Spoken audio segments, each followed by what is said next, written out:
ወደ አገር ቤት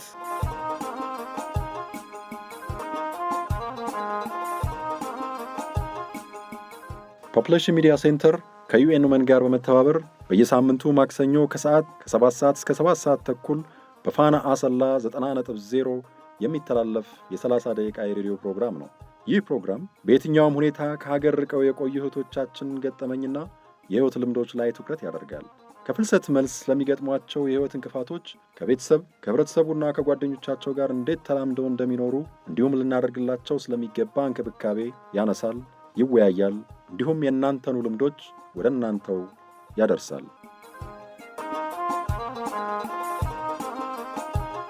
ወደ አገር ቤት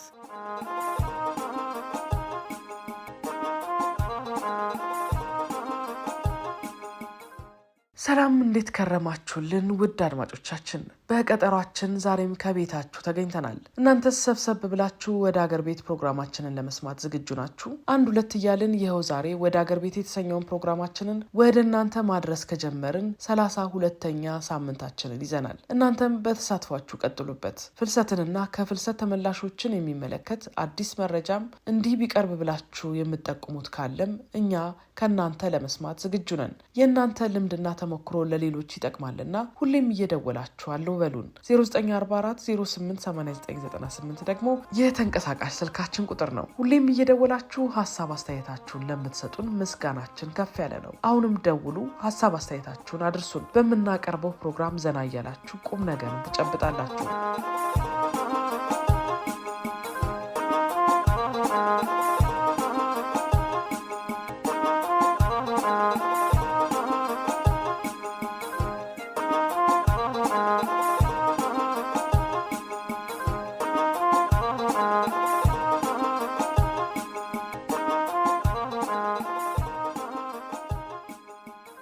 ወደ ሀገር ቤት በተሰኘው ፕሮግራማችን ፍልሰትንና ከፍልሰት ተመላሾችን የህይወት ልምድ ገጠመኞችንም ጭምር ወደ እናንተ እናደርሳለን። ሁሌም አብራችሁን እንደምትሆኑም እምነታችን ነው። ወደ ሀገር ቤትን ሁሌም በየሳምንቱ በዚህ ሰዓት ታገኙታላችሁ። ፕሮግራሙ ከተባበሩት መንግስታት ድርጅት የሴቶች ኤጀንሲ ወይም ዩኤን ውመን በተገኘ የገንዘብ ድጋፍ ወደ እናንተ ይደርሳል። በዚህ ፕሮግራማችን ከሀገር በየትኛውም ሁኔታና በተለያየ አጋጣሚ የወጡ ወገኖቻችንን ተሞክሮ የህይወት ገጠመኞችና ልምዶችን ለእናንተ ለአድማጮቻችን በሚመች መልኩ እናቀርብላችኋለን። ፕሮግራማችንን በተመለከተ ያላችሁን ሀሳብ አስተያየት በ0944 088998 ላይ በመደወል አድርሱን። ፕሮግራሙ ፍልሰትንና ከፍልሰት ተመላሾችን ህይወት ይዳስሳል። በዚህ ፕሮግራም የተለያዩ ተሞክሮዎች ወደ እናንተ ይደርሳሉ። በልዩ አቀራረብ ባለሙያዎችንም እየጋበዝን ፍልሰትን በተመለከተ ሙያዊ ገለጻዎችንና ሳይንሳዊ መረጃዎችም ወደ እናንተ ወደ ተወደዳችሁ አድማጮቻችን ጆሮ እንዲደርስ ጥረት እናደርጋለን። እናንተ ውድ አድማጮቻችን ፕሮግራማችንን በተመለከተ ምን ሀሳብ አስተያየት አላችሁ? ደውላችሁ አሊያም በአጭር የጽሁፍ መልእክት አሳውቁን። የተንቀሳቃሽ ስልካችን ቁጥር 0944 088998 ነው። ሁሌም አብራችሁን ሁኑ። የማይሰለቹ ልምዶችንና በርካታ መረጃዎችን ትሰማላችሁ። እንግዲህ በፕሮግራማችን ዘና እያደረግናችሁ በርካታ ቁም ነገሮችን ወደ እናንተ ወደ ተወደዳችሁ አድማጮቻችን እያደረስን እንገኛለን።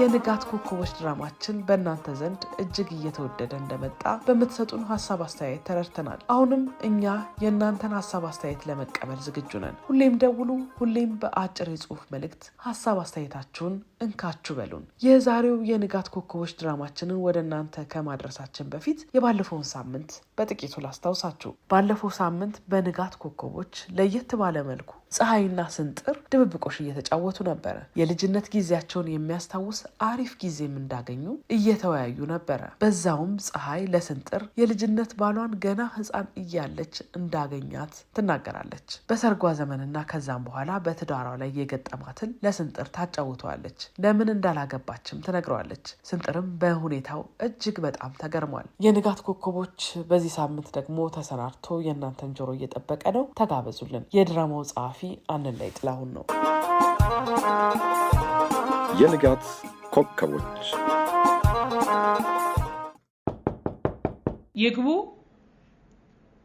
ስንጥር እንግዳ መጥቷል፣ በር ክፈት።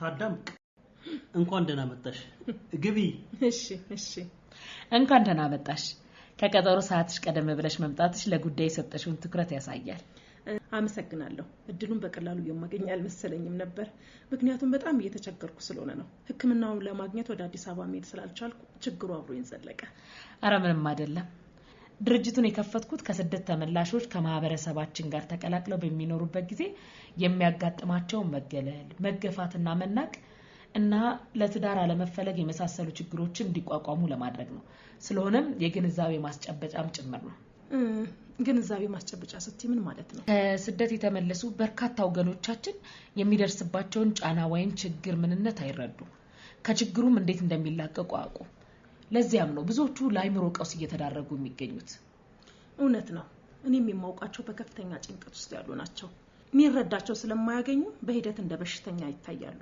በዚህ ምክንያት ችግሩ እየተባባሰ ይሄዳል እንደ አጠቃላይ ሲታይ ችላ የተባለ ችግር ነው የችግሩን ግዝፈትና ጥልቀት በማየት የመፍትሄ አካል ለመሆን ይሄው ጀምረናል አንቺ ለድርጅታችን ሁለተኛ ደንበኛ ነሽ በጣም ደስ ይላል አመሰግናለሁ እስኪ ስለራስሽ ጥቂት ነገር ንገሪ ከየት ልጀምርልሽ ካስተዳደግሽ ጀምረሽ ንገሪ እሺ ታዳምቅ ሰውነት እባላለሁ ለቤተሰቦቼ ብቸኛ ሴት ልጅ ስሆን እንደ ቤተሰብ ግን ስድስተኛ ልጅ ነኝ አምስት ታላላቅ ወንድሞች አሉሽ አዎ አሉኝ ሁሉም አርሶ አደሮች ናቸው አካባቢው በረሃማ በመሆኑ ምርት የለውም ኑሯችንም ከጆዳፍ ነው አንዳንዴም የሚበላ ይቸገረናል ከቤተሰባችሁ ውስጥ ከግብርና ስራ ውጪ ሌላ ነገር የመስራት ችሎታ ያለው ሰው የለም ምንም የለም እረኝነት ይሞከሩ ነበሩ ድካም ስለሆነ መልሰው ተውት መልካም ትምህርት ላይ እንዴት ነሽ እስከ ስንት ተምረሻል ከክፍል ደረጃ የሚይዝ ጎበዝ ተማሪ ነበርኩኝ እውነትሽን ነው እውነቴን ነው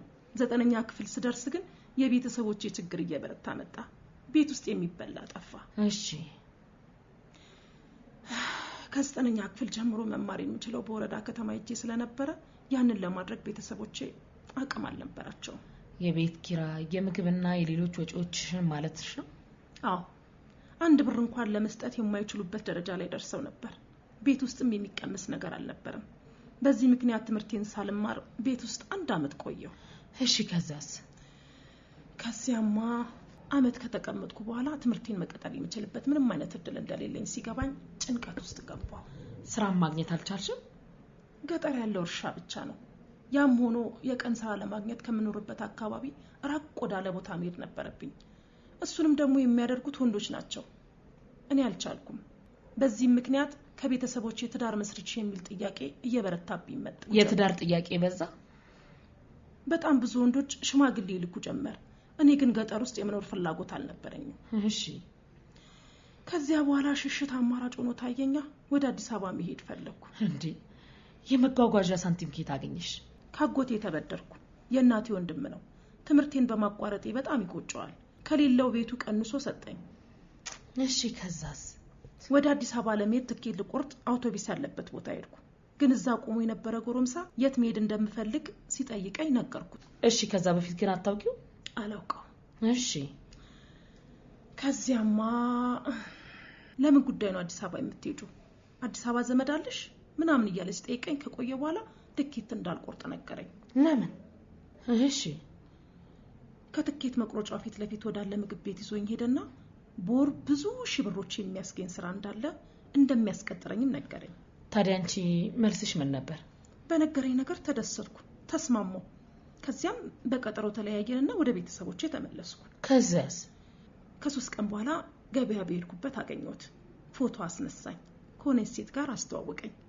እና ለወር ተቀጣጠረን ይሄንን ሁሉ ሲያደርግ አመንሽው አዎ ምክንያቱም ከነገረኝ አንፃር ሀብታሙኝ የቤተሰቦችን ኑሮ ስቀይር ይታየኝ ነበር ለመሄድም በጣም ጓጉቼ ነበር በወሩ ተገናኘንና 60,000 ብር መክፈል አለብሽ አለኝ እኔም ከማገኘው ገንዘብ አንፃር የጠየቀኝን ተበዳድሬ ከፍዬ ብሄድ ሰርቼ ከፍላለሁ ብዬ አሰብኩ ተስማማው ከዚያም ቤት ሄጄ ለእናቴ ስነግራት በጣም ተደሰተች ወዲያው ብድር የሚሰጠንን ሰው ማፈላለግ ጀመረች ታዲያ ብድሩ ተገኘ ከዚያማ የሩቅ ዘመዱ አበደራትና ወደ አረብ ሀገር ሄድኩ ግን እንደጠበቅኩት አልነበረም ከስራው ብዛትና ከሴት አሰሪ ባህሪ ጋር መስማማት አልቻልኩም የምትለውን ባልሰማትም ከፍተኛ ቁጣና ስድብ ታወርድብኝ ነበር እየቆየ ነገሩ እየከረረ ሄደና እኔን መደብደብ ምግብ መከልከልና ማንቋሸሹን ተያዘችው። የሚሄድበት ስለሌለኝ ችያት ለመቀጠል ሞከርኩ። ግን ክፍያውንም ስለከለከለችኝና ጤናም እየታወከ ስለመጣ ወደ ሀገሬ እንዲመልሰኝ መንግስትን ጠየቅኩት። ምንም ሳንቲም ሳትሰሪ? የሰራሁበትን ከለከለችኝ። ምክንያቱም ስትቀጥረኝ የገባውላት ቃል ለ2 ዓመት ነበረ። እኔ የቆየሁት 7 ወር ብቻ ነበረ። ግን ከባድ የመከራ ዓመታት ሆኖ ነው የሚታየኝ። ያሳዝናል። ቀጥሎ ምን ተፈጠረ? ከዚያም ወደ ቤተሰብ ተመለስኩ። ነገር ግን መመለሴን መጀመሪያ የተቃወመችው እናቴ ናት። ብር ያበድራት ዘመዷም ክፉኛ ወቀሳ አቀረበ። በዚህ መሃል የባሰ ጭንቀት ውስጥ ገባሁ። ሰውነቴም እየደከመ ሄደ። ህመሜም ተባባሰ። በማህበረሰቡም ዘንድ ሐሜቱ ተሰራጨ። ምን የሚል ሐሜት ነው? እሰራለሁ ብላ ቤተሰቦቿን አታላ ገንዘብ ከተቀበለች በኋላ የትም ከርማ በሽታዋን ጨብጣ መጣች እያሉ ያወሩ ጀመር። ይህንን ስሰማ ይበልጥ መሞቴን ተመኘው። አይዞሽ። እሺ ከዛስ? አሁን መንቀሳቀስ ብችልም አእምሮዬ ልክ አይደለም። ከቤተሰቦች ጋር ተነጋግሬ መግባባት አልችልም። እንደ እብድ ስለምታይ ማንም እኔን የመቅረብም ሆነ ሐሳቤን የመስማት ፍላጎት የለው። እዚህ የመጣሁት ተመልሼ ወደ አረብ ሀገር የሚሄድበትን እድል እንድታመቻቹልኝ ብቻ ነው። ተረጋጊ። ማነ ሰንተር? አቤት አቤት ፀሐይ። እኔ ስንጥሮ ሰፈር አድባሬን የማለቅ ችጋር የነገሰብኝ ይሄው አለሁኝ። የሚጠጣ ነገር አምጣላት። ምን ይሆንልሽ? ቤት ያፈራው። እሺ እዛዡ። እሺ ሻይ አምጣልኝ። ዳቦ ልጨምርበት? አይ በቂ ነው አመሰግናለሁ። በብርሃን ፍጥነት እመለሳለሁ። እሺ አባባሉ ደስ ይላል። እሱ ሁሌም እንዲህ ነው። ቢታድሎ ምን ማድረግ እንዳለብሽ ከሻይ ቡና በኋላ እንመካከራለን። እሺ ደስ ይለኛል።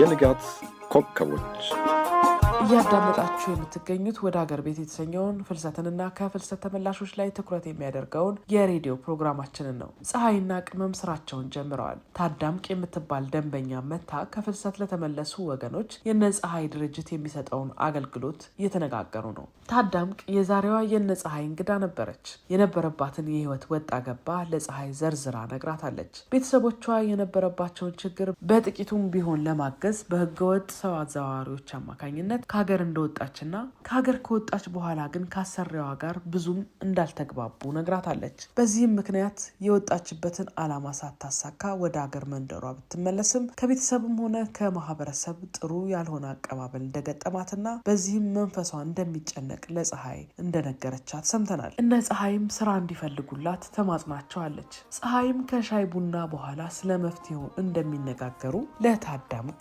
ነግራታለች። ይህ የንጋት ኮከቦች ቤተሰቦች የህይወት ወጣ ገባ ወዴት ያመራ ይሆን? እስኪ ሳምንት ደግሞ ተከታዩን ክፍል ይዘንላችሁ እንመጣለን። ሳምንት እንገናኝ።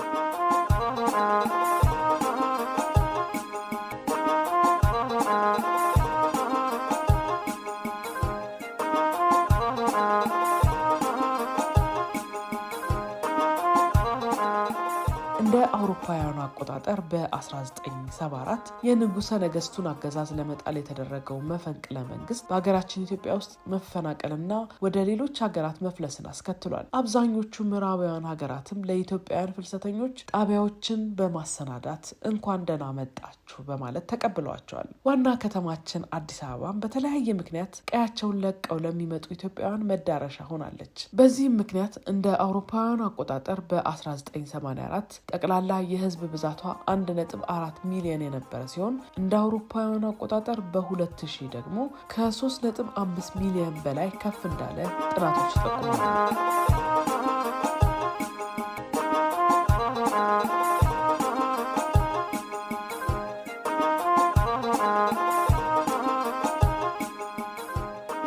ለመግቢያ ያህል ይህንን ከተወያየን ለዛሬም ልምዷን የምታካፍለን እንግዳ አዘጋጅተናል። እንግዳችንን ወደ ማዕከላዊ ኢትዮጵያ ምስራቅ መስቃን ተጉዘን ቡታጅራ ከተማ ላይ ነው ያገኘናት። እንግዳችን ልምዷን ልታካፍለን ፈቃደኛ ሆናለች። እስኪ ቆይታችንን ጀባ ልበላችሁ።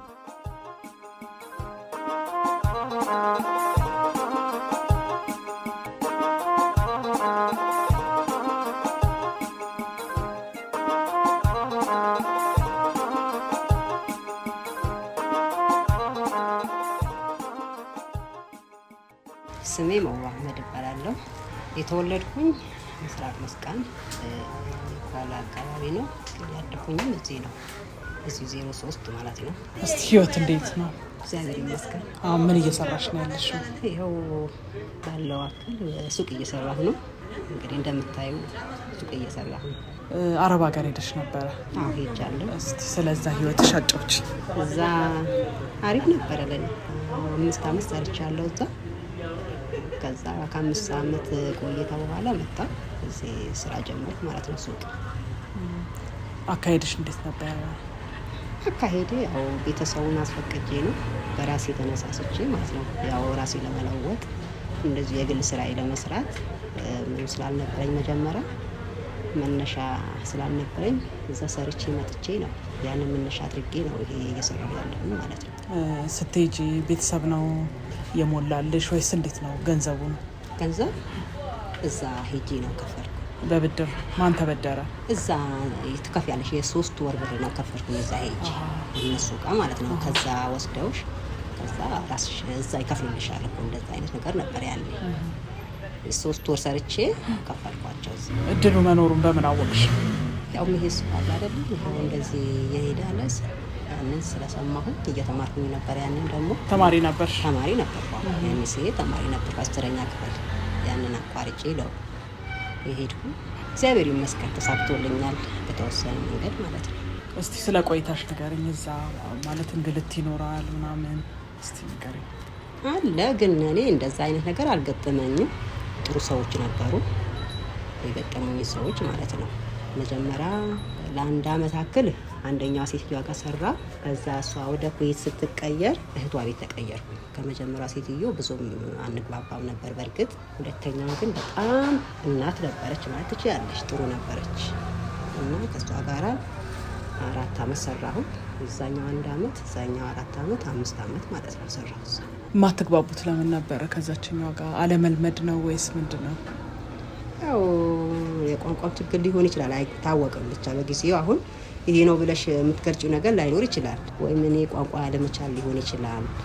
ብቻ ብዙም አንግባባም ነበር ከሷ ጋር ብዙም አይደለም የምንግባባው። መጀመሪያው ማለት ነው 1 ዓመት ሰራሁበት። ግን ከዛ በኋላ ያለችዋ ሴትዮ ተቀየረ የሰራሁበት እሷ በጣም ተመችታኝ ነበር ሰራሁኝ። እንዳውም ተመልሼ መጥቼ ነው ተመልሼ እዛው ቤት ሄድኩ ጥሩ ስለነበረች ማለት ነው። ቤተሰብ ካንቺ አይጠብቅም ነበር? ለምሳሌ ገንዘብ መላክ ምናምን? ምንም የጠብቁት ነገር አልነበረም። ለራሴ ነው። አትልኪም ነበር? ለራሴ እንጂ ለቤተሰብ አሁን ዝም ብሎ በዓል ምናምን ሲሆን ትንሽ ነገር ሰጥ ነበር በራሴ ፍቃድ ማለት ነው እንጂ አምጪ ብሎ የሚያስጨንቀኝ ማንም አልነበረ። 3 ነበር እንግዲህ ሲጀመር ሄድን እዛ ከአንድ ቤተሰብ ከኔ እኔ መጀመሪያ ሄድኩ። ከዛ ሌሎች እህቶቼ ሄዱ። ከዛ በኋላ ያ 3ታችን ስለሆነ ትንሽ ነገር ብንረዳቸው አይጎዳም ነበር። የ3ታችንም ጥሩ አጋጣሚ ነው ሆነልን ያንን ነገር እንጂ ያስጨንቀው ብራችንም የቀረብን ምናምን ነገር የለም። እግዚአብሔር ይመስገን። ከዛ ለምን መጣሽ? እንዴት ማለት ሀገሬ እኮ ነው። ገና ወጣት ነሽ፣ መስራት ትችያለሽ። እችላለሁ። ሀገርሽማ ሀገርሽ ነው። ይናፍቅሻል ሀገርሽ። እኔ ያ ነው መች ሀገሬ ሄዳለሁ የሚል ጉጉት በጣም ነበረ። በቃ ለምን በቃ ሰው ቤት መኖር አትችይም እኮ ሁሌ ያንን ነው። ያው በቃ መጀመሪያ ምን ሀገሬ መስራት ፈልግ ነበረ። ግን ያው መስሪያ ስለሌለኝ ብቻ የሰው ሀገር ሄጄ የተወሰነ ነገር ይዤ መጣ። ይሄን መስራት ፈልግ። አሁን ያገኘውሽ ቆንጆ የሸቀጣ ሸቀጥ ሱቅ ውስጥ እንደውም ደንበኞች እያስተናገድሽ ነበረ። እሱን ከአረብ ሀገር ከመጣሽ ነው እዛ ሰርተሽ ነው እንደዚህ ያረክሽው ወይስ እንዴት? ምን ነው ይሄ ሱቁን የከፈትሽው? ከዛ መነሻ አሪፍ ከዛ ያስኩት ብር ነው እንጂ ሌላ ምንም የለኝም። ከዛ በፊት እዛ ሰርቼ መጥቼ ነው ይሄንን ሱቅ የከፈትኩኝ። ገበያ እንዴት ነው? እግዚአብሔር ይመስገን ጥሩ ነው። ሀሳቡን ያሰብሽው እንደዚህ እሰራለሁ ብለሽ ያሰብሽው እዛ እያለሽ ነው ወይስ ገና ከመሄድሽ በፊት ብር ይዤ አገሬ መጥቼ ነው መስራት እሰራለሁ ብዬ አስቤያለሁ? ብቻ ምን እንደምሰራ አላውቅም። እዛኔ ብሩ ይዘሽ ነው ነገር የምትወስኚው ያንን ነው እንጂ ሌላ እንትን አይደለም። መስራት እንዳለብኝ በቃ ይሄንን ብሰራ ያዋጣኛል ብዬ ገባሁበት። እግዚአብሔር ይመስገን ያው እየሰራሁ ነው። ለስንት ዓመት ሰራው አልሽኝ? 5 ዓመት። 5 ዓመት። የት ነበረ? ቤይሩት። እሺ ስትሄጂ አሁን ብዙ ሴቶች የሚቸገሩት ብዙ እህቶቻችን ብዙ ወገኖቻችን የሚቸገሩት ማሟላት የሚገባቸው ነገር አሟልቶ አይደለም የሚሄዱት ወደ ስራ ሲሄዱ ማለት ነው። አንቺ መደበኛ በምንለው መልኩ ነው ሄድሽው። ስትሄጂ ምን አሟልተሽ እንደሄድሽ ንገሪኝ። ታይለ ፓስፖርት መቼ የሚሰዋ ጋር መሄድ አትችይም። ፓስፖርቱ ሁሉ ነገር እንትን ብዬ ነው። ቪዛ ሁሉ ነገር ስልጠና አልነበረም። ያ ስልጠና አልወሰድኩኝም። እዛ ሄጄ ነው ያው ቋንቋው ምንም ለመድኩት እንጂ ሌላ ምንም አይነት ስልጠና አልነበረም። አገናኝ ኤጀንሲዎችስ ነበሩ እንጂ ያለ ኤጀንሲ እኮ እንዴት ትሄጃለሽ? ግን የሚታመኑ መሆናቸውን እንዴት አወቅሽ? እዛም ሰው አለ፣ ቤተሰብ አለ እዛ። ከነሱ እንትን ሄድኩኝ። በእነሱ ምክንያት ነው እዛ ኤጀንሲ አገናኝተው በዛ ምክንያት ነው ሄድኩ። ከዛ ወደ አገር ቤት መጣሽ አይደለ? ያው ጨርሻለሁ ብለሽ ነው የመጣሽው? ኮንትራቴ ጨርሼ ነው የመጣሁኝ። ኮንትራትሽ ግን ያ 2 አመት ነው። ሰዎቹ ከወደዱሽ አንቺ ከፈለግሻቸው ከዛም በላይ መስራት ትችያለሽ። ብሩን የምታስቀምጪው የምትሰሪበትን አንቺው ጋር ነበር ወይስ ቤተሰብ ጋር? ወንድሜ ጋር ታማኝ ሆኖ አስቀምጦልሽ? ምንም አልጎደለብሽም? ምንም አልጎደለብኝም። ያው አበድሪኛ ላይ አበደርኩት የሆነ ነገር ሊሰራበት። ከዛ መለሰልኝ ስመጣ። ይሄ ነው እንጂ ሌላ ምንም አይነት እንትን አላረበኝም። እንደው ሰዎች ወደ አረብ ሀገር መሄድ ሲያስቡ እንደዚህ አይነት አሁን ከገንዘብ ጋር በተገናኘ ምክንያቱም አንዳንዶቹ ለቤተሰብ ልከው ሲመጡ ባዶ እጃቸውን የሚሆኑ አሉ። ምን ቢያረጉ ጥሩ ነው ትያለሽ ካንቺ ልምድ? አሁን በእርግጥ ጥሩ ጊዜ ነው። ከመጀመሪያውም ከኛ ጊዜ የሚልቅ አሁን ሰዓት ጥሩ ነው። ቤተሰቡ ጋር ባይልኩም የራሳቸው ቡክ ከፍተው በዛ ማስቀመጥ ይችላሉ። በመጡ ሰዓት ማውጣት ይችላሉ። ታማኝ ቤተሰብ ከሌለ ግን ቤተሰብ ጋር ቢሆን ደግሞ የተሻለ ነገር ሊሆን ይችላል። ለምን የሆነ ነገር ለመግዛት እንኳን ቢፈልጉ ያ ሰው ሳይመጣ ማውጣት አይችሉም ባንክ ላይ መቼስ እዛ ሆኖ። እዛም ቢያስቀምጡ ደግሞ ሌላ ችግር ሊኖር ይችላል። ቤተሰቦች ጋር ሊጣሉ ይችላሉ። ያ ገንዘባቸው ከንቱ ነው የሚሆነው። ከተጣሉ ላይሰጧቸው ይችላሉ። ብዙ ነገር አለ። ብር አጠገባቸው ባያስቀምጡ ጥሩ ነው እዛ ሀገር ሆኖ እና እዛ ባያስቀምጡ የተሻለ ነው። እዛ ማስቀምጠው የሚበሉ አሉ። በአሁኑ ሰዓት ደግሞ ጥሩ ሰዓት ነው ሳስበው። በቃ ከቤተሰቡም ጋር ከምን ነገር ጋር አያገናኛቸውም። ለምን ያው እግዚአብሔር በቴክኖሎጂ ምክንያት የከፈተልን መንገድ አለ። በዛ ማስቀመጥ ይችላሉ። ያንን ደግሞ ማይችሉ ከሆነ ደግሞ በቃ ታማኝ ነው የሚሉት ቤተሰብ ጋር ቢያስቀምጡ ጥሩ ነው። እኔ አሁን ወንድሜ ታማኝ ስለሆነ ነው ስለማቀው ነው እንጂ ባላቀው ኖሮ እንደዛ አላደርግም። እና ይሄ ነው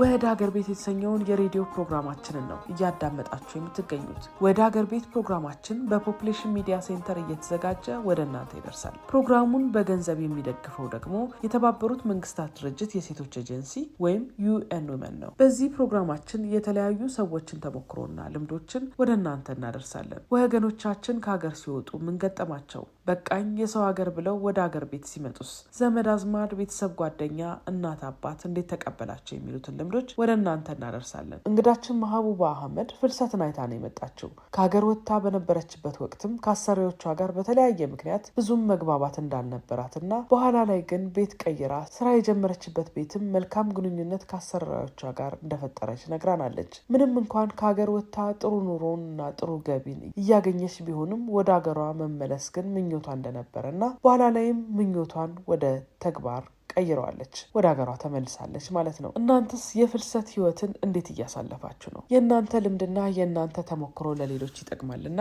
እስኪ ልምዳችሁን አካፍሉን። የተንቀሳቃሽ ስልካችን ቁጥር 0944088998 ነው። ደውሉ፣ አሊያም አጭር የጽሁፍ መልእክትን መላክ ትችላላችሁ።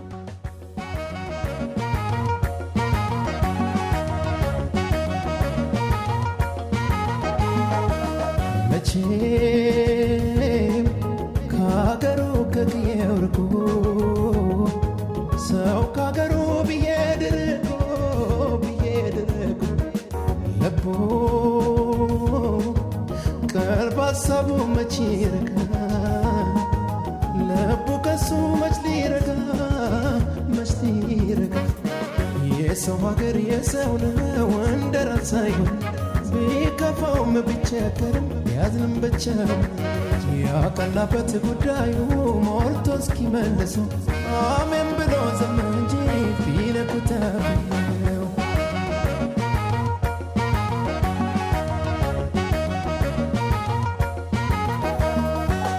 አግዘኝ እናቴ ጸሎት የአባቴ ምርቃት የለኝም ሌላ መጽናኛ ብቻዬን ሳዝን ሲከፋ ከአገሩ ከሞቀው ጎጆ ከክፍሽ ብርቅም ልቤ አብሮኝ ነው የፍቅርሽ አብሮኝ ነው የእምነት ማተቤ ስሞታይ ነገር ለሰው መቼም ወድዬ ባሰው አየሁት ሁሉን ዞሬ ማን እንደምዬ እንዳገሬ እምዬ አገሬን እኔስ አገሬን እምዬ እናቴን እኔስ እናቴን ልቤ እየራበው ሆዴ ቢሞላ ጥሩ እንቅልፍ የለኝ ጎጆሽ ሲበርደኝ ኩርምት ስከፋ የሚሆነው ነው የሚያምርበት ለካስ ባገር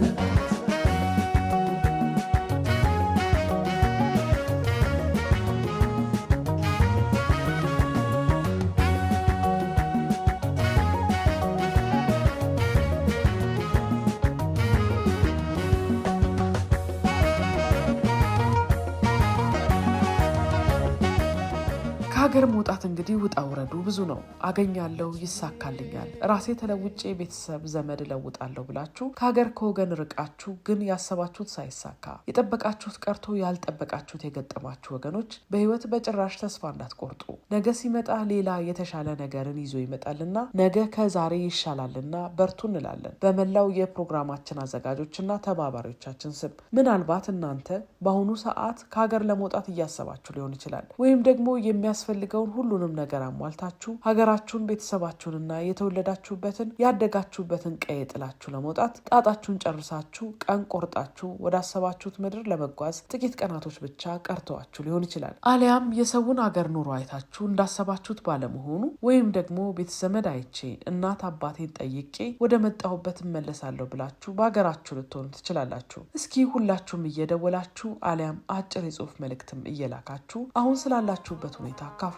የተንቀሳቃሽ ስልካችን ቁጥር 0944 088998 ነው። ደውሉ፣ ጻፉ።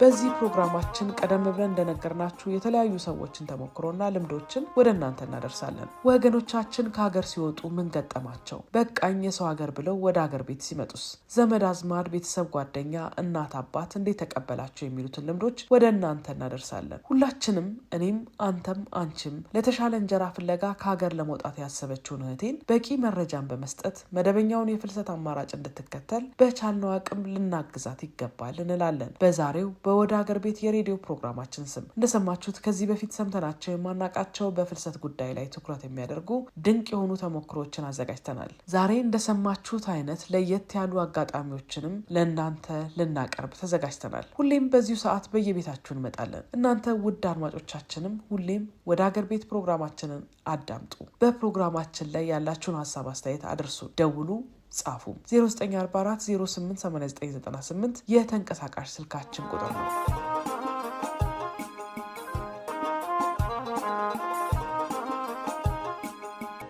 ወደ አገር ቤት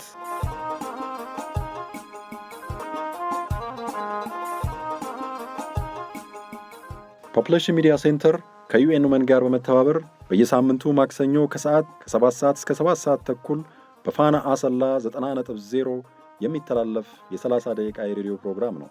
ይህ ፕሮግራም በየትኛውም ሁኔታ ከሀገር ርቀው የቆዩ እህቶቻችን ገጠመኝና የሕይወት ልምዶች ላይ ትኩረት ያደርጋል።